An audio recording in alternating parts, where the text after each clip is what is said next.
She said I gifted her $85,000 for IVF, but the account was drained before the treatment even began.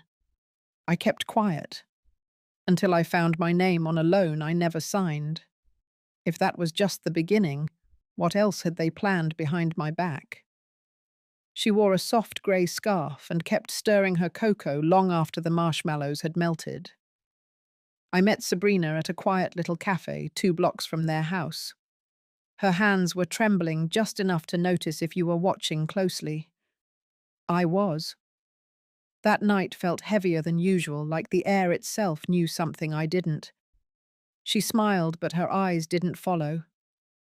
"We've tried everything," she said, voice barely above a whisper. "This is the last shot before they say it's impossible." She looked away, then down at her lap. "I know it's a lot to ask." Sabrina didn't need to say it. I already knew what she wanted. I had known since Jordan mentioned IVF 2 months back. I had nodded, then supportive as ever, but he never brought it up again. I assumed they had given up. I should have known better. My bank account had $89,000 in it. Money left from Arthur's pension and some careful investing. I was saving it in case my hearing got worse or I needed help later.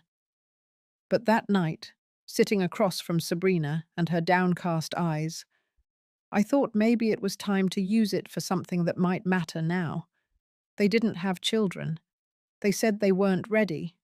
But now they were ready, and biology was working against them. I thought maybe I could help change that. Maybe a grandchild would bring us closer again. So I told her I could help. But it would be a loan, not a gift. I made that very clear. "I can send it directly from my savings," I said, "but you'll need to pay it back within 6 months, just for formality." Sabrina squeezed my hand, tears in her eyes. "Of course. That's more than fair. I can't believe you'd do this for us."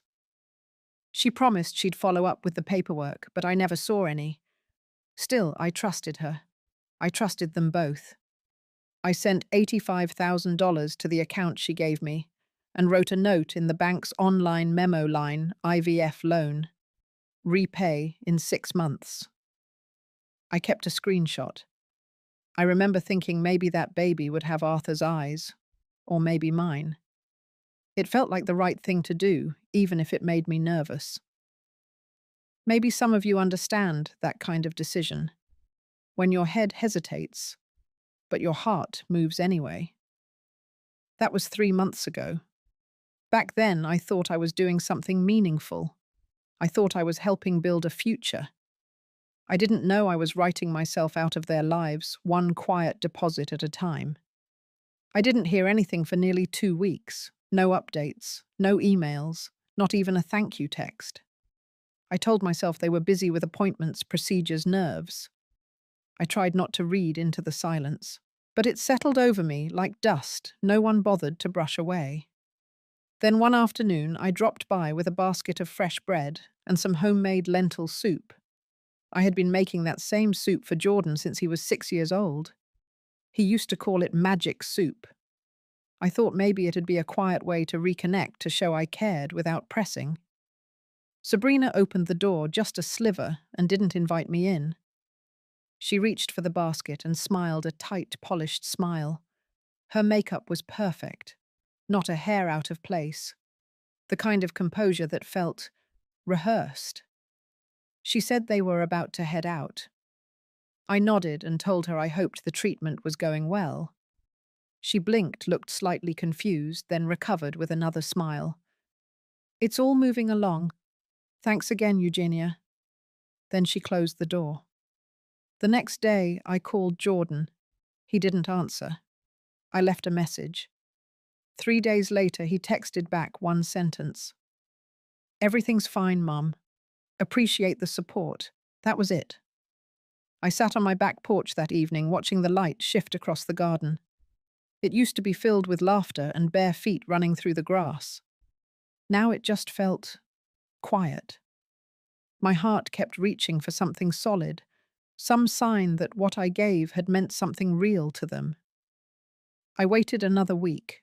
Still nothing. So I asked Sabrina in a text if she'd had the first round yet. She replied with a thumbs up emoji. No words, no warmth, just that.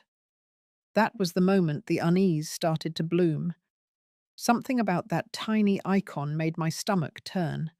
It felt cold, like a door quietly locking from the other side. I checked my email again just to be sure. No invoice, no schedule, no paper trail of anything medical. I went through my sent messages, confirmed the wire transfer, looked at the line I had written. IVF loan, repay in 6 months. I sat there staring at those words. 6 months. At the time, it had felt like a formality. Now it felt like the only proof I still existed in that transaction. I started asking myself things I didn't want to. Whether I'd been naive, whether they ever saw it as a loan at all, whether I'd been invited into the process or simply used for it. Still, I didn't confront them. Not yet. I told myself there must be a reason, that they'd explain everything soon, that it was just a misunderstanding or a busy season, or maybe they didn't want to get anyone's hopes up until the procedure took hold. But deep down, a shift had already begun. The kind you don't notice until the crack becomes a break. And once something breaks in silence, it rarely fits back the way it was. I didn't plan to go to the bank that Tuesday. I was only there to get a certified check for a plumbing estimate. A pipe had cracked under the back steps during the last freeze, and water had seeped under the garage. Routine, simple. Something I could control. But as I waited for the teller, I saw a notice printed beside my name on the screen. It was faint, easy to miss if you weren't paying attention. Account access shared with S. Lowell. I blinked. I didn't recognize the last name right away. Then it hit me. Sabrina. Her maiden name was Grayson. She had taken Jordan's name after they married. Lowell. My name. My husband's name. I asked to speak with the manager, calmly. I didn't want to cause a scene, just get clarification. She printed out the profile summary. I saw it with my own eyes. 2 months ago, the access level had changed. Sabrina now had full visibility and transfer rights. The bank had on file a scanned authorization form, supposedly signed by me. But I had never been in this branch on that date. I was in Duluth that week visiting my sister's grave. The manager hesitated when I asked for a copy of the form. She said she could only release it if there was a legal inquiry or subpoena, but she showed it to me through the glass. It wasn't my handwriting. My name was there, but the E was off. I never loop my L like that. And the signature slanted left. Mine always tilts right. Something hollow opened in my chest. I asked when the 85,000 had been withdrawn. She scrolled. It had cleared the account within 24 hours, one large cashier's check, no note attached. I left the bank without saying goodbye. I walked to my car and sat in the parking lot, gripping the steering wheel with both hands. My fingers tingled, my jaw hurt from clenching. I didn't cry.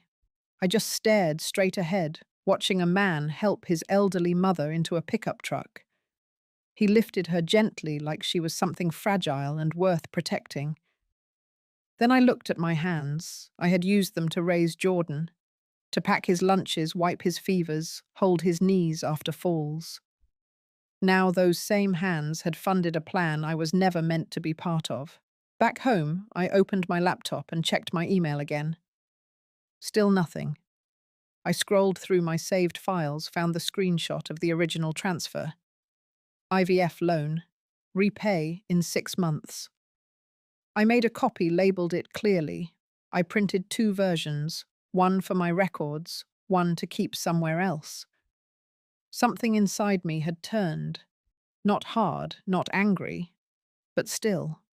Something real. Something final. I wasn't ready to confront them. Not yet. But I wasn't going to wait in the dark either. That night I ate dinner alone. I didn't set the table. I didn't turn on the TV. I just sat in silence, listening to the hum of the fridge and the soft tick of the clock on the wall. Every sound felt louder than usual. Every silence, too. I didn't ask them to come over. I didn't give them a warning. I just sent one text to Jordan that morning. Dinner at 6. Just the two of you. He replied 3 hours later with a single word. Okay. The house smelled like roasted chicken and rosemary. I made all his favorites. Garlic potatoes, warm rolls, even the glazed carrots he used to sneak off his plate as a child. I wasn't trying to impress them. I just wanted the setting to feel familiar. No traps, no drama. Just truth, sitting quietly at the table. They arrived at 6:20. Sabrina walked in first, cheerful, holding a small bouquet of supermarket flowers. Jordan followed with his hands in his pockets, head down, eyes avoiding mine. I thanked them for coming and pointed them to the dining room. We sat. No one touched the food. Sabrina reached for her water glass.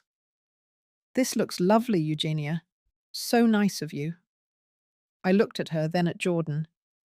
I'm going to speak plainly tonight. I know about the account access. I know about the withdrawal. And I've seen the form with the forged signature. Silence. Sabrina's smile held for a moment longer, then slid off her face. Jordan didn't look up. She cleared her throat. There must be a mix-up. We would never. You did. I said, voice steady. I saw the date. I know I wasn't even in town. And I know my own handwriting. Jordan finally lifted his eyes. You said it was a gift. You told us you wanted to help. That it was your choice. I said it was a loan. I have the screenshot of the memo. IVF loan. Repay in 6 months. He ran a hand through his hair, frustrated. I didn't think you'd make it a thing. We needed help. You offered. Why drag it out now? I looked at the plate in front of me. The chicken was already cooling. I offered help, not permission to forge my name or clean out my account. Sabrina leaned forward, her voice sharpened. We were trying to build a family. We thought you understood that. You always talk about legacy and bloodline. Well, now you want to act like a landlord. I stayed still. No, I want to be treated like a person, not a wallet. Jordan pushed back his chair. The scrape of it against the floor filled the room. We didn't mean for it to go this way. But since we're being honest, maybe this is a good time to talk boundaries. You've been too involved, too close, and we're not kids anymore. I nodded slowly. You're right. You're not children, so you can take full responsibility for your choices. They didn't stay for dessert. Jordan walked out first. Sabrina lingered for a second, staring at me with a mixture of guilt and something colder. I closed the door behind them and locked it. Back in the kitchen, I cleared the plates without eating, packed the food into containers, put everything away in silence. Then I sat down at the table and looked at the place settings across from me. 2 chairs, 2 napkins, 2 untouched meals. The scene looked like a memory already, one I hadn't even lived yet, but knew I'd replay more times than I wanted. I didn't feel anger, just a thin ache running through my chest, quiet and sharp. That night I put the forged form in an envelope. I placed it in a folder, along with the screenshot of the transfer and a typed summary of what I'd discovered. Then I wrote a new note at the top. Keep for legal counsel. Do not discard. The next morning I drove downtown and parked outside a law office I hadn't stepped into in almost a decade. The last time I'd sat in that lobby, Arthur had just passed, and I was adjusting the trust documents. I never thought I'd be back here to talk about my own son. The receptionist asked for my name, then handed me a clipboard. I filled it out slowly, hands steady, but heart tapping against my ribs. 10 minutes later, I was sitting across from a young attorney named Hallie Reese.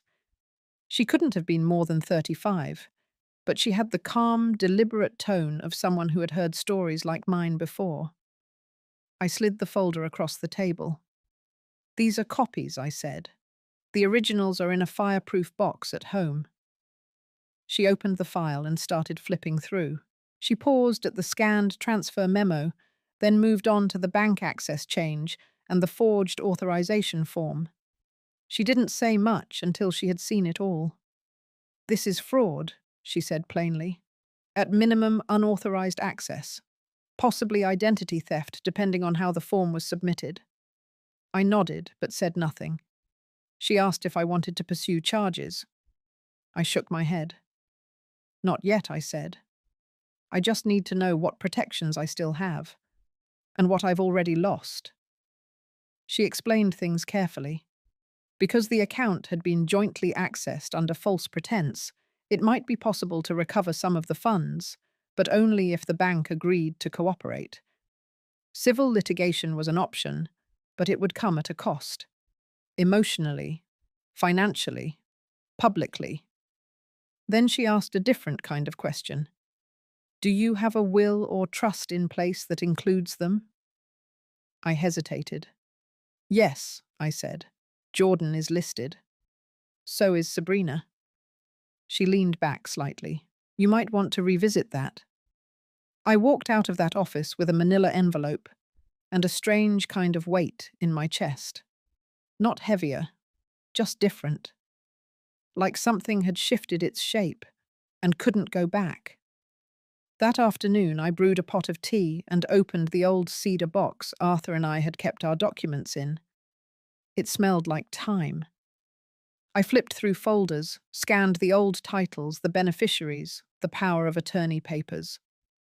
Then I pulled out a pen and made a list. One column what I had done for them, the other what I had received in return. It wasn't about money. It was about intention, trust, integrity. Every line I wrote made the picture a little clearer. They had not simply taken from me. They had rewritten me, reframed me as someone who would blindly give, someone who didn't need to be asked, someone who didn't deserve to be told. That was the hardest part to swallow. Not the forgery, not even the silence, but the way they had quietly erased the boundaries I thought were understood. That night, I updated my will. I didn't remove them. Not yet. But I made changes. I set conditions.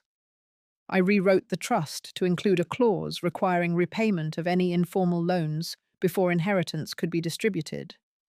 And I added a letter, one that explained exactly what happened in my own words.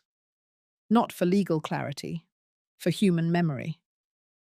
I folded it neatly and placed it with the new documents. Then I closed the cedar box and pushed it back into the cabinet.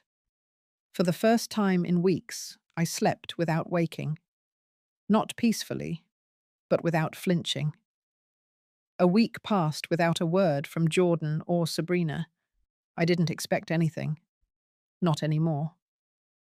But one evening, just as the sky turned soft with that pale gold light, I saw an envelope slid through my mail slot. Inside was a card, handwritten, from Sabrina. It said they wanted to invite me to dinner. Just the three of us, no occasion mentioned. Just a quiet evening. She even offered to cook. I stared at the card longer than I meant to. It was neat, polite, and had that same overly graceful tone Sabrina always used when she wanted something to sound warm without being sincere. Still, I said yes, not out of forgiveness, but because I wanted to see what they'd say when I walked into their space. No food, no flowers, no distractions, just faces. And whatever truth they thought I was still owed. Their home looked the same as the last time I visited. Neat, magazine perfect, too clean to feel lived in. I noticed the baby books stacked on the coffee table, the kind that promised overnight miracles and gentle discipline. We sat down, Sabrina served pasta with cream sauce and a tossed salad. Jordan poured wine without asking if I still drank it. I didn't touch my glass. For a few minutes, we went through the motions. Pass the bread. That looks delicious. How is the garden? Then Sabrina cleared her throat. We wanted to apologize for how things happened. I said nothing. She continued. We should have talked to you first. We didn't handle it well, but things were hard, and it felt like if we waited for everything to be perfect, we'd never get to try. I nodded slowly, not agreeing, just listening. Jordan shifted in his seat. I know what we did was wrong. I know, I just thought you'd understand. We thought of it as help, not harm. I looked at them both, calmly. Then I spoke. Help is given with trust, not with forged signatures. Help is returned with honesty, not silence. Sabrina looked down. Jordan's jaw tightened. Then she said something I didn't expect. We lost the embryo. The room went very still. It didn't take, she said quietly. We used the money for the first round, and it failed. We didn't tell you because we felt ashamed. I looked at her, really looked, and I saw the tiredness under the perfect foundation, the slight tremble in her fingers, the way Jordan's eyes flicked between mine and the table like he was looking for somewhere safe to rest. Grief does strange things. It folds people in on themselves, makes them small, selfish, even cruel. But what they had done wasn't just grief. It was choice layered on top of fear, and I couldn't excuse that. I stood up, not abruptly, just enough to signal I had heard enough. I'm sorry for your loss, I said, but pain doesn't give you permission to erase people. Neither of them followed me to the door. I walked out with my coat over my arm, the evening wind brushing against my face like a quiet reminder. Some chapters don't end with closure. They just end. And you learn to walk forward without waiting for the apology to feel whole. 3 mornings after that dinner, I woke up to the sound of something sliding against the front door. It was early, still grey outside. I waited until the coffee was ready before I opened it. Another envelope, no return address, just my name written in Jordan's handwriting. Inside a letter. 2 pages folded once. The paper was heavy, like the kind Arthur used for formal notes. I sat at the table and read it slowly. He didn't say sorry again. Instead, he started with a memory. His 8th grade science fair. How I stayed up late helping him build that model of the solar system.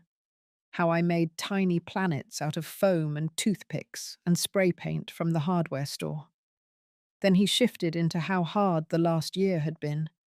The pressure, the fear of failure, of watching Sabrina lose pieces of herself after every failed appointment. He said he panicked, that he felt like everything would fall apart if they didn't try something drastic, that they didn't mean for it to cost what it did. He never used the word theft, not once, but he danced around it like a tightrope. He ended the letter by saying he was going to take a step back, that maybe space was the right thing for now, that he hoped one day I could forgive them, or at least not hate them. There was a line at the bottom that stuck with me more than anything else. I know we let you down. I just don't know how to make it right without making it worse. I folded the letter and placed it back in the envelope. I didn't cry. Instead, I stood up, walked to the garage, and unlocked the cabinet I hadn't touched in years. Inside was an old banker's box, labeled with Arthur's handwriting. Retirement plans and investments. I pulled out the ledger books, the old receipts, and tucked the letter between 2 files. A strange place to keep something so personal. But it felt right, like anchoring his voice somewhere in what used to be ours. Later that day, I called Hallie the attorney. I asked her to help me set up a new document. Not a will this time, a donation trust. I told her I wanted to transfer a portion of what I had left into a fund, something that could help other women in hard moments, not just IVF, but legal aid, emergency housing, access to therapy when they felt like no one was listening. She asked if I wanted to name it after myself. I said no. Name it after my mother, Elaine Sturgis, a woman who raised me on dignity and simple rules. Tell the truth, own your actions, and never borrow what you cannot return. I ended the call and sat back, listening to the ticking of the hallway clock. Jordan had sent a letter, but what it didn't say spoke louder. It didn't say he wished he had asked. It didn't say Sabrina admitted what she'd done. It didn't say they were returning the money or trying to right the wrong. It only said they felt bad. And feeling bad was not the same as being accountable. I knew then what I had to do. No announcements, no drama, just a quiet shift. One that would close the loop, not out of revenge, but out of respect for the part of myself I had almost let them erase. The silence that followed the letter was different. Not cold, not sharp, just there, like a curtain gently pulled between rooms. I didn't reach out, neither did they. There were no more invitations, no awkward texts, no sudden drop-ins. It gave me time to breathe. I started my mornings with a walk again, just around the block at first, then farther, past the old library through the garden district where the azaleas were blooming early. I found myself slowing near the church steps, where Arthur and I once sat on long summer evenings, hands wrapped around paper cups of lemonade. One morning, I ran into Connie Harwin from the Historical Society. She'd lost her husband last fall and moved in with her daughter across town. We stood near the steps and talked longer than I expected. It was easy with her, no one trying to fix anything. Just two women too familiar with loss, learning how to carry their weight differently. Later that afternoon, I returned to Hallie's office and signed the final paperwork for the trust. It was official now. The Elaine Sturgis Women's Fund. Quiet and small to start. But it had roots, the kind that grow slowly without asking permission. I didn't tell Jordan, not because I wanted to hide it, but because I didn't want the gesture confused for a message. This wasn't about teaching him a lesson or showing Sabrina what real generosity looked like. It was about setting something right inside me. 1 week later, I received a voicemail from Hallie.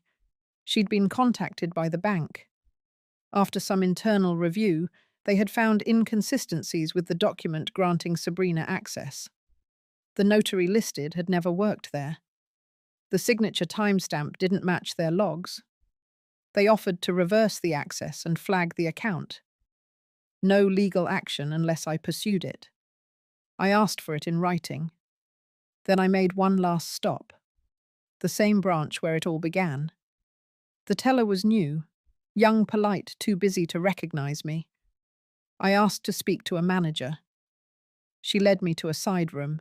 I handed her the documents Hallie had sent over and requested that all secondary access be removed. Not just Sabrina's. Everyone's. From that point on, the account would remain under my name only. The manager nodded, typed a few things into her screen, and said it was done. On the way out, I passed a framed poster in the lobby. It was one of those motivational pieces probably meant to reassure people about security. The quote at the bottom read, "Trust is earned, not granted." It felt too obvious, but also true. That evening, I opened the box where I had stored Jordan's letter and added the bank's notice to the folder. I flipped back through the pages of the trust draft, rereading the section about grant disbursement. Then I added a handwritten line on the inside cover. No one gets to speak for me again. The air in the house felt lighter that night. I didn't play music. I didn't pour wine. I simply sat by the window, the one facing the magnolia tree, and watched the wind stir the leaves gently. It wasn't joy exactly. but it was peace. And sometimes peace is the bravest kind of ending a story can offer, even if the story isn't over yet. 2 months later, I received another envelope. No return address again. But this one was thicker. It wasn't a letter. Inside was an invitation. Heavy cardstock, elegant cursive, gold foil edges. It was for a baby shower. Sabrina's name was printed on the top, hosted by a friend of hers at some upscale cafe on the north side. The date was 2 Saturdays away. No note from Jordan, no message from her, just the invitation sitting there like nothing had happened. At first I laughed, a soft, short laugh, the kind that escapes when disbelief turns into clarity. They had moved on. They had chosen to keep walking without cleaning up what they left behind. And now they expected me to show up, sit at a decorated table, sip sparkling water, and smile as if the last year hadn't unraveled every thread between us. I didn't RSVP. Instead, I made my own plan. On the day of the shower, I woke up early and took my time getting dressed. I wore the same navy sweater I wore to Arthur's retirement party, comfortable, soft, with a slight shimmer in the sleeves. Then I drove past the cafe, just once. Slowly. I didn't stop. I didn't go inside. But I saw the pastel balloons at the entrance, the glass door propped open with a gold stand, the guests trickling in wearing floral prints and careful smiles. I kept driving, north toward the state archives. The building was quiet, cool. I had an appointment with a foundation liaison I'd spoken to on the phone the week before. Her name was Delia, and she greeted me with a warm handshake and a file already in hand. We reviewed the final setup of the Elaine Sturgis Fund, now recognized as a regional support initiative. The first 3 grant recipients had already been selected. All women, all over 45. Each one facing a crossroad just like I once had. One of them was starting over after a late divorce. Another was exiting a controlling living arrangement. The third had walked out of a hospital after a miscarriage with no insurance and no one waiting to drive her home. Each of them had applied for small things, legal fees, a deposit on a rental, therapy not covered by their plan. None of them knew my name. That was how I wanted it. Delia asked if I'd be open to meeting the recipients one day. I told her maybe. Not now. Right now, it was enough to know they'd stood up when it was hardest, and that someone had quietly slipped a hand under their elbow without demanding a thank you. On the way home, I stopped at the farmer's market, bought a bouquet of lilacs. Arthur used to bring them home every April. Their scent reminded me of open windows, morning coffee, the radio humming something old in the background. I set the flowers in the center of my kitchen table, not to celebrate, but to mark the day. A different kind of milestone, one not built on balloons and games and registry lists, but on choice, on quiet decisions that said I survived this. And I built something honest out of the wreckage. That evening, as the sun lowered over the porch, I received a text. From Jordan. No words, just a photo. Sabrina smiling, belly round, holding up a small onesie with gold stitching that read, "Miracle in the making." I stared at it for a while. Then I turned off the phone and let the silence settle like dusk across the floorboards. They had their miracle. I had mine. It was a Tuesday afternoon when I heard the knock. Not the mail slot, not the usual delivery drop. An actual knock. Slow, measured. I opened the door to find Jordan standing there, hands tucked into the pockets of his coat, looking like he hadn't slept well. His hair was longer, his face was thinner. He looked older than 34. For a second we just stood there. No greeting, no small talk. He finally asked if he could come in. I stepped aside without answering. He walked in like someone stepping into a church after years away. Quiet, unsure where to place his eyes. He looked at the living room like he didn't recognize it. Or maybe he was searching for something that wasn't there anymore. I gestured toward the kitchen where the light was softer. He followed. He didn't sit. Neither did I. He said the baby had arrived, 2 weeks early but healthy. A girl. They named her Leah. After Sabrina's grandmother, apparently. I waited. He reached into his coat and pulled out a thin, white envelope, placed it gently on the counter between us. It was a check. A personal one. 75,000. He said they couldn't give it all back, yet not in one go, but they were working toward it.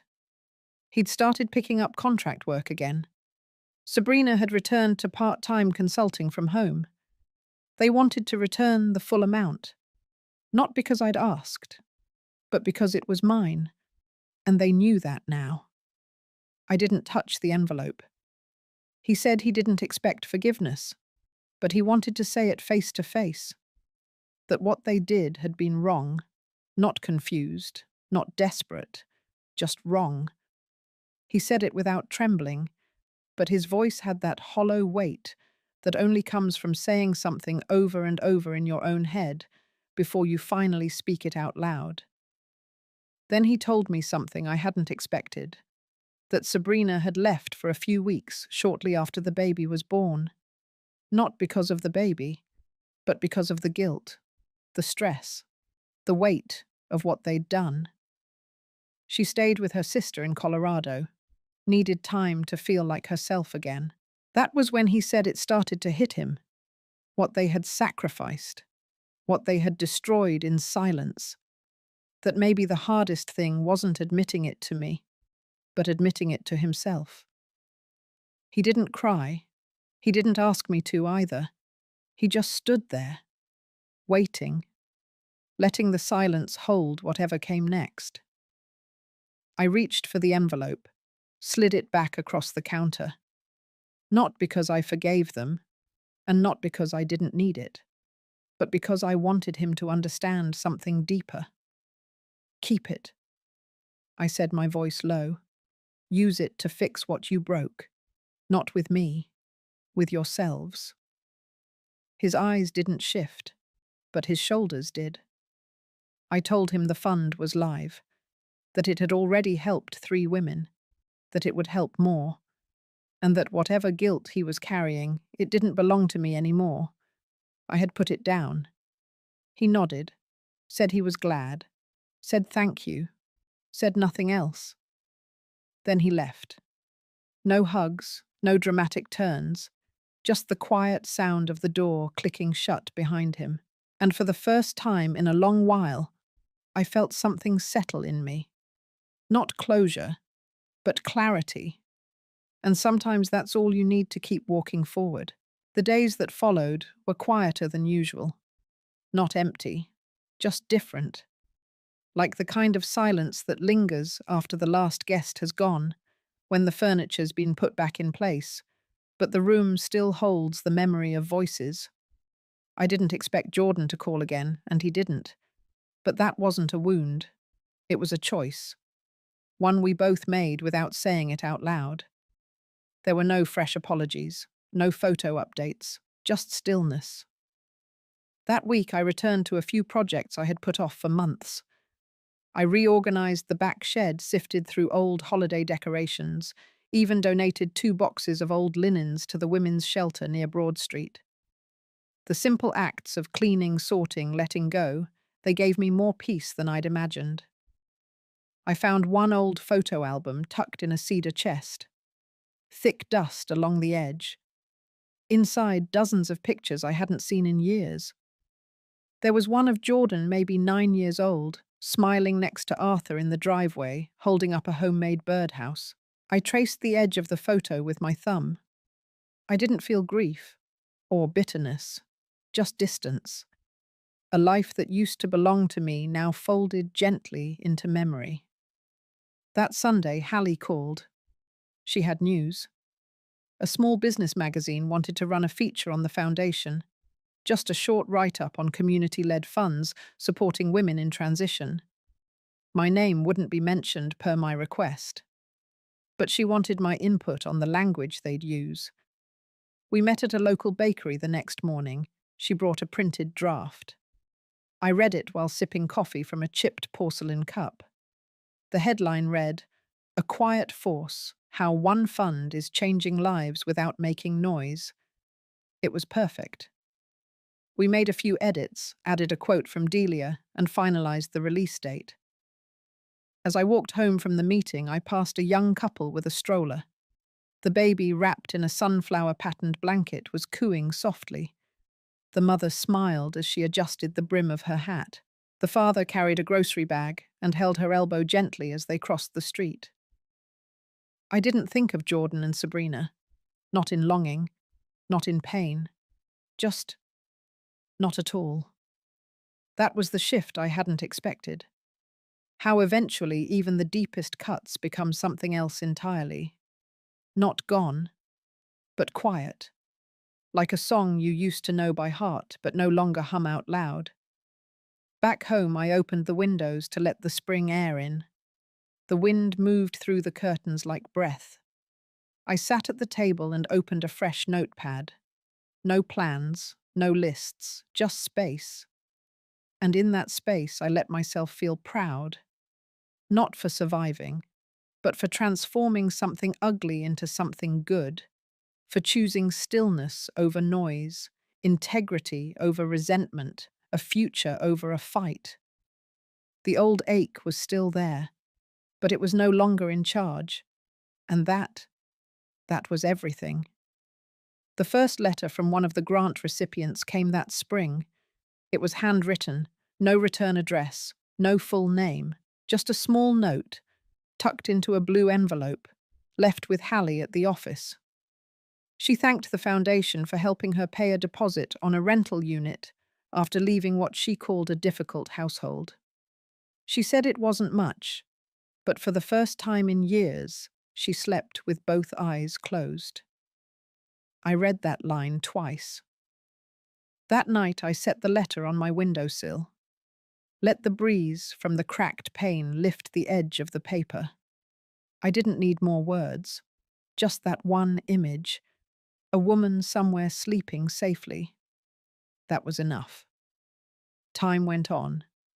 I stayed involved with the fund quietly, helping review applications, listening in on calls, writing the occasional note of encouragement when I felt it might land gently. But I didn't go backward. I didn't reopen what had been shut. Jordan sent photos now and then. Leah at 6 months, Leah crawling, Leah with birthday cake on her face. I never asked for them. I never responded. But I didn't delete them either. I let them exist. Like a window I didn't open, but also didn't seal shut. One afternoon, I walked past the community centre near Eberly Park. On the bulletin board was a flyer for a small support circle for women over 60. Below it was a quote, "Some chapters are closed without apologies, and that's still an ending." I paused. Then I smiled. Somewhere between what was taken and what was rebuilt, I had found a new version of myself. Not bitter, not broken, just changed. And that was enough. If you've ever given everything and felt like you were left with nothing, this story was for you. Sometimes the quietest choices carry the deepest strength. If a moment in this story reminded you of someone in your life, or maybe yourself, know that you're not alone. Leave a comment below if you've ever had to rebuild something quietly. And if you're still in the middle of that journey, stay steady. Peace has a way of finding those who choose dignity over noise.